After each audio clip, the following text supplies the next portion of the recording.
For weeks, President Joe Biden and his senior officials have been losing patience with the way that Israel is fighting the war in Gaza. They have used increasingly stiff language to convey their displeasure to Israel and the wider world.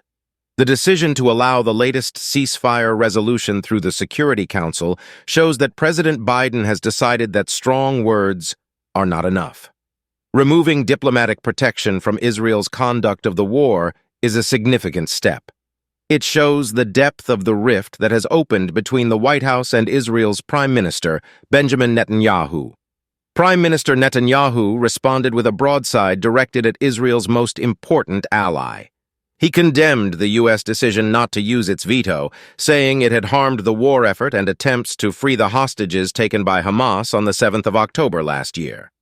Joe Biden and his top officials might file those remarks under the heading of extreme ingratitude. The president is deeply attached to Israel, calls himself a Zionist, and has provided the Israeli people with emotional support, as well as all the military and diplomatic assistance their state has needed since the 7th of October last year. He wants freedom for the hostages as well as the destruction of Hamas as a military force.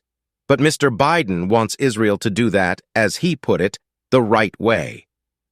In those devastating first weeks of the war, President Biden warned Israel not to be blinded by rage, as America had been after the al-Qaeda attacks on the 11th of September 2001.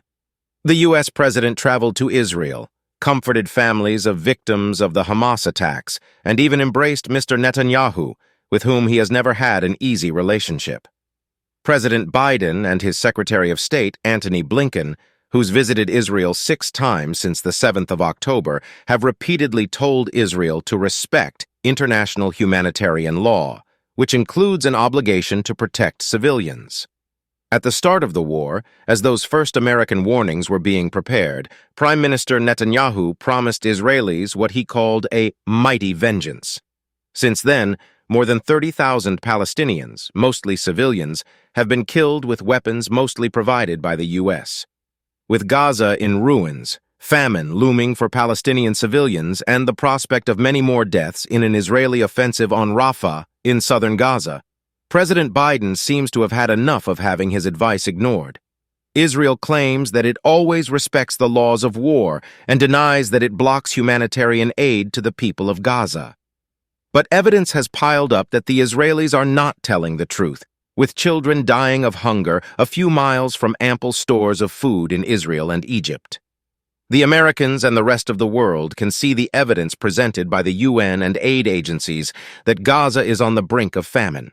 The U.S. military is dropping aid by air and bringing a temporary dock across the Atlantic so that supplies can come to Gaza by sea, while Israel lets only small amounts through the port of Ashdod, a modern container terminal only half an hour's drive north of Gaza. The decision not to veto the Ramadan ceasefire resolution is also an attempt by the Americans to push back at accusations that they have enabled Israel's actions.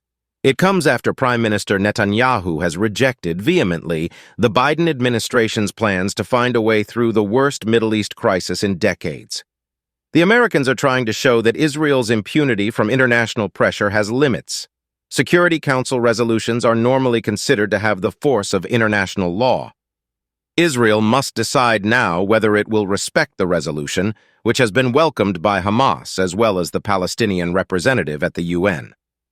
Mr. Netanyahu's coalition government relies on the support of Jewish ultra-nationalist extremists. They will urge him to ignore the resolution. If he does, the U.S. will have to respond. If more words are not enough, the biggest lever at President Biden's disposal controls the air bridge of arms supplies to Israel, dozens of flights by huge transport planes bringing in the munitions Israel has used in the war, as well the ones it would need if it goes through with its plan to widen the ground war to Rafah. The U.S.-Israel alliance is deep. In 1948, President Harry Truman recognized Israel's independence 11 minutes after it had been declared, but at times it is dysfunctional. Crises happen when Israel defies the wishes of American presidents and harms what they see as U.S. interests. This isn't the first time that Benjamin Netanyahu has infuriated the men in the White House. He has done so regularly since he first became Israel's prime minister in 1996. But his defiance of the U.S. has never been this prolonged or bitter, and no crisis in the long U.S.-Israel alliance has been as serious as the one that's developed in almost 6 months of the Gaza war. Kindly like, subscribe, and share your thoughts in the comments section.